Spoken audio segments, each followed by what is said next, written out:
मानव जीवन हमारे हाथ से छूट गया तो हमें दोबारा मिलने वाला नहीं है। ये मानव जन्म बहुत दुर्लभ है। अन्यथा किसी भी साधना से कोई सुख प्राप्ति नहीं होने की। ये नकली धर्मगुरु जो भट्टा बैठा के बैठे हैं, इनकी साधनाओं से कुछ भी लाभ मिलने का नहीं है। इनसे कुछ भी साइड इफेक्ट होता है इनकी भक्ति साधना से। और अगर वो संत रामपाल जी महाराज की नकल करके सही साधना बताते भी तो वो उस साधना के देने के अधिकारी नहीं है।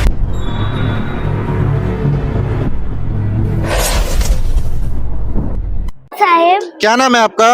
श्रद्धा दासी। कहाँ से आई हैं आप? मैं ग्रेटर नोएडा यूपी से आई हूँ। आपने यहाँ भंडारा ग्रहण किया? हाँ, कर लिया। तो संत रामपाल जी महाराज जी के बारे में क्या कहना चाहेंगी आप? संत रामपाल जी महाराज के बारे में मैं ये कहना चाहूंगी कि संत रामपाल जी महाराज व्यक्तित्व पुरुष है। संत रामपाल जी महाराज का समाज सुधार बहुत बड़ा योगदान है। संत रामपाल जी महाराज की शिक्षाओं से ही प्रेरित होकर उन्हीं के अनुयायी उन्हीं की शिक्षाओं के अकॉर्डिंग बहुत सारे समाज सुधार के कार्य कर रहे हैं। संत रामपाल जी महाराज की कार्यशैली, उनकी विश्व प्रसिद्धि पूरे विश्व भर में फैल चुकी है। देश विदेशों में संत रामपाल जी महाराज प्रसिद्ध हो चुके हैं और उनकी ये प्रसिद्धता, उन्हें ये प्रसिद्धता नहीं चाहिए। उनका एक मिशन है पूरे इस घोर कलयुग में सतयुग लाना। तो मैं लोगों से ये कहना चाहूंगी कि संत रामपाल जी महाराज एक अक्षय पुरुष है जो पूरे विश्व में सतयुग लाने का काम कर रहे हैं। उनका एक मिशन है। हाँ, तो हम लोगों को इस मिशन को आगे बढ़ाना है। तो पूरे यूथ से मेरी ये रिक्वेस्ट है कि संत रामपाल जी महाराज के समाज सुधार कार्यों में अपना भी हिस्सा लें और संत रामपाल जी महाराज का ज्ञान समझकर उनके शरण में आए। तो गुड़िया, आप यहाँ बता रही हैं कि संत रामपाल जी महाराज जी का समाज सुधार में योगदान है, तो क्या योगदान किया है संत रामपाल जी महाराज जी ने? हमारे दर्शकों को बताइए। संत रामपाल जी महाराज ने बहुत सारे ऐसे कार्य किए हैं जो समाज सुधार में होते हैं, जैसे बाढ़ पीड़ितों की मदद करना, अपने ही आश्रम को कोरोना सेंटर बनाना और जो जिनको ब्लड की समस्या उनके लिए ब्लड डोनेट करवाना हम लोग करते हैं। संत रामपाल जी महाराज नहीं करवाते, हम लोग उनकी शिक्षाओं से प्रेरित होकर करते हैं। संत रामपाल जी महाराज का नशा मुक्त भारत बनाने का भी एक मिशन रहा है। एक दहेज रूपी कुरीति जिससे एक बेटी को बहुत ही महान कष्ट उठाना पड़ता है, उस दहेज रूपी कुरीति को जड़ से खत्म करना, युवाओं में नैतिक जागृति लाना, भ्रष्टाचार को खत्म करना, समाज में शांति व भाईचारा स्थापित करना और भी संत रामपाल जी महाराज के बहुत ही मुख्य उद्देश्य हैं। जैसे ये जो बुराइयां हमारे समाज में फैली हुई हैं, नशा, दहेज और जो ये गंदी गंदी हमें बच्चों को ही लत लग जाती है, उन सब लतों से छुटकारा पाना, ये सब संत रामपाल जी महाराज के मुख्य उद्देश्य और ये सब संत रामपाल जी महाराज कर रहे हैं। संत रामपाल जी महाराज की करनी और कथनी में अंतर नहीं है। संत रामपाल जी महाराज जो कहते हैं वो करते हैं। तो संत रामपाल जी महाराज के इस मिशन को वो आगे बढ़ाएंगे। मेरी पूरी यूथ से रिक्वेस्ट है, हाथ जोड़कर रिक्वेस्ट है कि आप प्लीज मेरी बात मानकर संत रामपाल जी महाराज का ज्ञान समझकर सत्संग सुनकर उनके शरण में आइए, उनके इस मिशन को आगे बढ़ाइए। तो गुड़िया, आपको इतनी छोटी सी उम्र में पढ़ाई लिखाई करनी चाहिए, मौज मस्ती करनी चाहिए, खेलना चाहिए, आप अभी से इस भक्ति मार्ग में क्यों लग गई हैं? भक्ति बुढ़ापे में की जाती है, अभी मौज मस्ती का टाइम है आपका। मानुष जन्म दुर्लभ है, मिले ना बारंबार, तरवर से पत्ता टूट गिरे बहुत न लगता डर। इस मानुष जन्म में बहुत दुर्लभ है, ये बार बार नहीं मिलता। हमें इस मानुष जन्म के जो टाइम को हम वेस्ट करते हैं, खेलते हैं, मौज मस्ती करते हैं, वीडियो गेम्स देखते हैं, गंदे गंदे काम करते हैं, हम लोग भक्ति नहीं करते। तो मैं आपसे ये रिक्वेस्ट कर रही हूँ बार बार कि इस टाइम को, इस प्राइम टाइम को, इस गोल्डन चांस को वेस्ट ना करके संत रामपाल जी महाराज की भक्ति में लगाएं। संत रामपाल जी महाराज कहते हैं मतलब हमें पढ़ाई भी करनी चाहिए, ऐसा नहीं है कि हम पढ़ाई ना करें, लेकिन हमें पढ़ाई के साथ साथ जो हमारे मानव जीवन का मुख्य उद्देश्य है उसे भी पूरा करना चाहिए कि हमें भक्ति करनी है, हमें मोक्ष भी प्राप्त करना है। पढ़ाई हम लोग अपने इस जीवन के लिए, इस टाइम के लिए कर रहे हैं क्योंकि हम बड़े होकर मतलब हमारी रोजी रोटी के लिए एक काम से हम पढ़ाई कर रहे हैं, लेकिन भक्ति जो हमारे मृत्यु के बाद भी साथ देगी। भक्ति हमारे जब हम लोग पढ़ाई इसीलिए करते हैं कि इस जीवन में हमें सुख मिलेगा, तो इस ऐसे जीवन में आना है क्यों जहाँ पे सुख के लिए इतने प्रयत्न करने पड़े। इससे अच्छा तो ये है कि भक्ति करके एक बार मोक्ष वाले। पढ़ाई भी करनी चाहिए, लेकिन मेरी ये भी रिक्वेस्ट है कि भक्ति भी कीजिए, इस टाइम को बर्बाद मत कीजिए, please not waste this time. तो गुड़िया, आपने मनुष्य जीवन के उद्देश्य के बारे में बताया, क्या है मनुष्य जीवन का उद्देश्य? मनुष्य जीवन का उद्देश्य है भगवान को प्राप्त करना, उस भगवान को प्राप्त करना जिसके शरण में जाने के बाद ये जन्म मृत्यु का रोग कट जाए, हमेशा के लिए हमें संसार में न आना पड़े। तो मनुष्य जन्म का मुख्य उद्देश्य यही है कि हम लोगों को भगवान की भक्ति करके मोक्ष प्राप्त करना। बाकी काम हम अपने पेट के लिए, रोजी रोटी के लिए कर सकते हैं, पर जो मुख्य उद्देश्य हमें उसे भी पूरा करना। तो मनुष्य, मैं यही कहना चाहूंगी, मनुष्य जन्म का मुख्य उद्देश्य भगवान को प्राप्त करना। तो गुड़िया, आपने संत रामपाल जी महाराज जी के बारे में इतनी अच्छी बातें बताई, और क्या कहना चाहती है संत रामपाल जी महाराज जी के बारे में? मैं संत रामपाल जी महाराज जी के बारे में बताना चाहती हूँ कि संत रामपाल जी महाराज की शिक्षाएं अर्थात एक वाणी है, मानुष जन्म दुर्लभ है, मिले न बारंबार, तरवर से पत्ता टूट गिरे, बहोर न लगता डर। इस बाड़ी में हमें ये समझाया गया है, एक एग्जाम्पल से हमें समझाया गया है कि जैसे एक पत्ता होता है, एक लीफ, वन लीफ, अगर वो एक बार पेड़ से टूट जाती है तो वो उस पेड़ में दोबारा नहीं लगती, और पत्तियां आती हैं, पर वो लीफ दोबारा फिर वैसे प्रोसेस से वैसे चल रही थी, वो दोबारा उसमें नहीं लगती। तो ऐसे अगर एक बार ये मानव जीवन हमारे हाथ से छूट गया तो हमें दोबारा मिलने वाला नहीं है। ये मानव जन्म बहुत दुर्लभ है, इसको हमें वेस्ट नहीं करना चाहिए। मेरी आपसे बार बार रिक्वेस्ट है कि इसे हमें वेस्ट नहीं करना चाहिए। हमें इसी प्राइम टाइम के रहते जल्द से जल्द भक्ति करनी चाहिए। गुड़िया, आपको इतने अच्छे तरीके से बोलने के लिए सिखाया गया है, कुछ पैसे दिए गए हैं कि संत रामपाल जी महाराज जी का आप गुणगान किए जा रही हैं? नहीं, मुझे कोई पैसा नहीं दिया गया।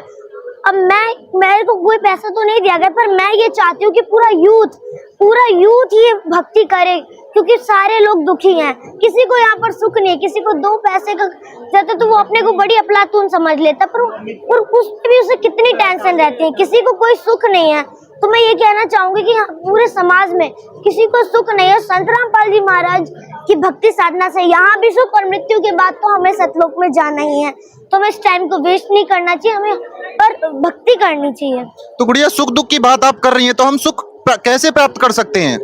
सुख हम ऐसे प्राप्त कर सकते हैं, देखो, सुख में हम लोगों को, अगर हमें 2 पैसे का सुख हो जाता है तो हम भक्ति भूल जाते हैं। परमात्मा की एक वाणी है कि ऐसे सुख के आग लगो जिससे भगवान दूर चला जाए। इसी प्रकार अगर हम लोगों को इतना ज्यादा सुख हो जाता है कि हम लोग भगवान भूल जाते हैं, लेकिन संत रामपाल जी महाराज कहते हैं कि उस सुख में भी थोड़ा सा दुख इसलिए बना रहा है कि हमें भगवान की याद बनी रहे। इसीलिए संत रामपाल जी महाराज जी ऐसी साधना बता रहे हैं जिनसे सुख प्राप्ति होती है, अन्यथा किसी भी साधना से कोई सुख प्राप्ति नहीं होने की। ये नकली धर्मगुरु जो भट्टा बैठा के बैठे हैं, इनकी साधनाओं से कुछ भी लाभ मिलने का नहीं है, इनसे कुछ भी साइड इफेक्ट होता है, इनकी भक्ति साधना से लाभ नहीं मिलता है। तो मैं आपसे पूरे यूथ से यही रिक्वेस्ट कर रही हूँ कि अगर सुख चाहिए यहाँ भी और मृत्यु के बाद भी, तो संत रामपाल जी महाराज की शरण में आइए और अपना कल्याण कराइए। तो गुड़िया, अभी आपने अन्य धर्मगुरुओं को नकली धर्मगुरु कहा, आप ऐसा क्यों कह रही हैं कि वो नकली हैं? ज्ञान तो वो भी दे रहे हैं और संत रामपाल जी महाराज भी दे रहे हैं, फिर आप उनको नकली क्यों कह रही हैं? एक होती है ट्रू वर्शिप और एक होती है फेक वर्शिप। वो फेक वर्शिप बता रहे हैं, वो गलत साधना बता रहे हैं, शास्त्रों के अनुकूल भक्ति नहीं बता रहे। उनकी वर्शिप शास्त्रों के अकॉर्डिंग नहीं है, और संत रामपाल जी महाराज की वर्शिप शास्त्रों के अकॉर्डिंग है। वो अधिकारी भी हैं इन मोक्ष मंत्रों को देने के, तो वो लोग अधिकारी भी नहीं, और वो गलत साधना बता रहे हैं, गलत पंथ चला रहे हैं, इसीलिए वो नकली धर्म गुरु। और हम लोग तो कहते हैं उन्हें भी संत रामपाल जी महाराज का ज्ञान समझकर शरण में आना चाहिए संत रामपाल जी महाराज, और अपनी इस भारी भूल की परमात्मा से क्षमा मांगनी चाहिए कि उन लोगों ने पूरे मानव समाज को भ्रमित करके रखा है। वो नकली धर्मगुरु इसीलिए है क्योंकि उन्होंने गलत साधना बताई, और अगर वो संत रामपाल जी महाराज की नकल करके सही साधना बताते भी हैं तो वो उस साधना के देने के अधिकारी नहीं है। संत रामपाल जी महाराज जी उन मंत्रों को देने के अधिकारी। तो मैं पूरे यूथ से और उन नकली धर्मगुरुओं से भी यही रिक्वेस्ट करना चाहूंगी कि आप संत रामपाल जी महाराज की शरण में आइए और अपना कल्याण कराइए। अभी आपने एक बात बताई कि शास्त्र अनुकूल साधना क्या होती है? शास्त्र अनुकूल साधना, शास्त्र अनुकूल साधना यानी शास्त्रों के अनुसार पे भक्ति करना, शास्त्रों के अकॉर्डिंग जो भक्ति होती है उसे शास्त्र अनुकूल साधना। तो वर्तमान में शास्त्र अनुकूल साधना कोई और नहीं, केवल संत रामपाल जी महाराज जी दे रहे। मैं आपको बार बार समझाना चाहूंगी कि संत रामपाल जी महाराज जी ट्रू वर्शिप शास्त्रों के अकॉर्डिंग भक्ति बता रहे हैं। आप उनकी शरण में आइए और अपना कल्याण कराइए। संत रामपाल जी महाराज जी में शास्त्रों के अनुकूल भक्ति दे सकते हैं और कोई नहीं दे सकता है।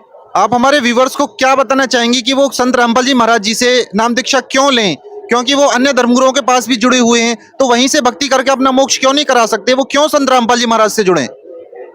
अब देखो, मैं आपको एक एग्जांपल से समझाना चाहूंगी कि एक अबोध मछली होती है, उसे कुछ नहीं पता, तो अगर वो अपने किसी गुरु को, अपने किसी समझाने वाले से कहती है कि मैं पानी में ही क्यों जाऊं, मैं लैंड पे भी, जमीन पे भी तो रह सकती हूँ, मेरा जीवन वहां पे भी, तो उसे ये नहीं पता है उसे ये नहीं पता है कि उसका जीवन केवल वाटर में ही चलेगा, वो लैंड पे मर जाएगी। तो ऐसे हमें भी ये जानना है जरूरी है कि हमें नकली साधना छोड़ देनी चाहिए।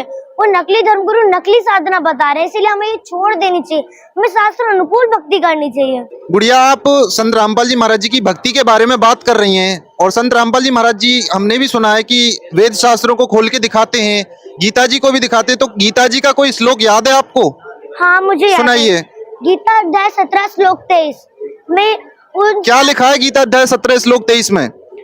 गीता अध्याय 17 श्लोक 23 में ये दिखाया गया कि जो वेद, हम लोगों को पता है कि वेदों का सारांश गीता जी है, तो उसमें वेद मंत्रों के बारे में बताया गया है कि हमें कौन से मोक्ष मंत्र कौन से करने चाहिए। तो उस गीता अध्याय 17 श्लोक 23 है, ओम तत्सत इति निर्देश ब्रह्मणे तिर्वेद समर्थ ब्राह्मणा तेन विहिता पुरा। इस श्लोक का अर्थ यह है कि ओम तत्सत इन वेद मंत्रों का ही निर्देश है। निर्देश मतलब फाइनल फैसला, इसी का निर्देश है, इसी का हम लोगों को इसी के लिए, इसे ही जपने के लिए दिया गया है कि इसी को जब जपेंगे तब आपको सुख की प्राप्ति, मोक्ष की प्राप्ति होगी। और कुछ बताना चाहेंगी गीता जी के बारे में, जो आपने गुरु से आपने ज्ञान प्राप्त किया है गीता जी के बारे में, और क्या बताया, क्या क्या लिखा है गीता जी में? गीता जी में हम लोगों को व्रत, कर्मकांड, पिंडदान इन सब करने के लिए भी मना किया गया है। गीता अध्याय 6 के 16 में ये हमें मना किया गया है कि हम लोगों को ये व्रत वगैरह नहीं करना चाहिए। अब मैं आपको बताना चाहूंगी कि गीता में ये लगा है भूतानि अंति भूतानि प्राप्त, मतलब जो भूतों की पूजा करता है वो भूतों को प्राप्त होता है। अब जो हम लोग भूतों की पूजा करेंगे यानी पिंड भरवाएंगे, श्राद्ध करेंगे, तो इनसे तो हमें मोक्ष मिलने वाला नहीं है। तो जो मोक्ष की वृद्धि है वो संत रामपाल जी महाराज जी दे रहे हैं। गीता के अनुसार भक्ति भी संत रामपाल जी महाराज जी दे रहे हैं, वेदों के अनुसार भक्ति भी संत रामपाल जी महाराज जी दे रहे हैं। हमें लोगों को, मैं आपको बार बार भी बता रही हूँ, शास्त्र अनुकूल साधना करते हैं। तो गीता जी में भी ये बताया गया है कि जो शास्त्र विधि को त्याग के मनमाना आचरण करते हैं उन्हें कोई सुख नहीं मिलने वाला, बल्कि साइड इफेक्ट ही होंगे। गीता अध्याय 16 के श्लोक 23 में ये बताया गया है कि शास्त्र विधि को त्याग के जो मनमाना आचरण करता है उसको ना तो कोई, उसकी ना गति होती है, ना उसे कोई सिद्धि प्राप्त होती है, अर्थात वो ना तो मोक्ष प्राप्त कर पाता है, ना वो कोई सुख प्राप्त कर पाता है। तो हमें शास्त्रों के अनुसार भक्ति ही करनी पड़ेगी, तभी हमें मोक्ष प्राप्त होगा और तभी हमें सुख की प्राप्ति होगी। मैंने आपको ये भी बताया था कि मृत्यु के बाद हमें मोक्ष प्राप्त करना, तो वो कौन, ये भी अब क्वेश्चन उठता है कि वो कौन सी जगह है जहाँ पे हम लोग चले जाएंगे तो दोबारा इस काल के चक्र में नहीं आना पड़ेगा। तो गीता अध्याय 18 श्लोक 62 से 66 में ये बताया गया शाश्वतम सतानम, मतलब कि जो शाश्वतम सतानम जो एक ऐसा भी स्थान है जिसको संत भाषा में सचखंड सतलोक कहते हैं, शाश्वत स्थानम है जिसके बाद इसमें जाने से हम लोगों को दोबारा यहाँ नहीं आना पड़ता। उस स्थान के जाने की जानकारी भी संत रामपाल जी महाराज जी में दे रहे हैं। अभी आपने सतलोक की बात की, क्या जानती हैं सतलोक के बारे में? मैं सतलोक के बारे में ये जानती हूँ कि जो हम लोगों के जो कबीर साहब जी हैं वो कई संतों को मिले हैं, गरीबदास जी, नानक जी, मलुकदास जी और भी काफी सारे संत हैं। तो उन्हें अब उस लोक से अभिगत होकर हमें यही बताया है सतलोक में वहाँ ऐसा स्थान है जहाँ ना हमें किसी के बारे में वहाँ बुरा सुना है, ना हमें वहाँ कोई कार्य करना पड़ता है, मतलब वहाँ पूरा सुख है, डेफिनेटली सुख ही है। हम लोगों को कोई काम नहीं करना पड़ता। तो हम लोग, हर व्यक्ति ये चाहता है कि कोई काम ना करना पड़े और सुख सारे मिले, तो वो इच्छा उसकी सतलोक से ही है। सतलोक में जाकर ही इसकी वो इच्छा पूरी होगी। तो मैं सतलोक के बारे में ये सब जानती हूँ। थैंक यू सो मच गुड़िया, आपसे मिलकर बहुत अच्छा लगा, आपने बहुत अच्छी बातें बताई। हमारे दर्शकों को लास्ट मैसेज क्या देना चाहेंगी? बस आप सब के जो भी आपके दर्शक हैं, मैं उन्हें यही बताना चाहूंगी, पूरे यूथ को, दर्शकों को ही नहीं, ये यूथ को, कि संत रामपाल जी महाराज की नाम दीक्षा लीजिए, उनका ज्ञान समझकर नाम दीक्षा लीजिए और अपना कल्याण कराइए। देखो अब हम लोगों को बहुत सारा दुख है, पूरा यूथ दुखी है, क्योंकि इस टाइम पे हम लोगों को जितना हम करते हैं उससे भी कम हमें सुख की प्राप्ति होती है। हमेशा हम लोग दुखी बने रहते हैं। हम लोग इतनी भक्ति साधना करते हैं तब भी हमें दुखी प्राप्त होता है। ये जो गॉड है, ये जो इतने सारे देवता हैं, हमारी हेल्प क्यों नहीं करते, ये क्वेश्चन उठता है मन में। तो हम लोग दुखी इसलिए क्योंकि हमारी जो वर्शिप है वो गलत है। तो सही वर्शिप केवल संत रामपाल जी महाराज ही दे रहे हैं। तो संत रामपाल जी महाराज का ज्ञान अगर आप नहीं सुन पा रहे तो संत रामपाल जी महाराज की कुछ पुस्तकें भी हैं, जीने की राह, ज्ञान गंगा, गीता तेरा ज्ञान अमृत, इस प्रकार की इत्यादि उनकी और भी पुस्तकें हैं।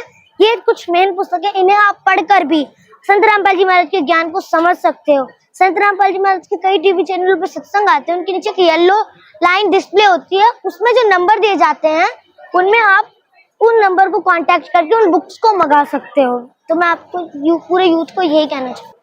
अब संत रामपाल जी महाराज से नाम दीक्षा लीजिए और अपना कल्याण कीजिए। थैंक यू सो मच गुड़िया। सत साहिब जी।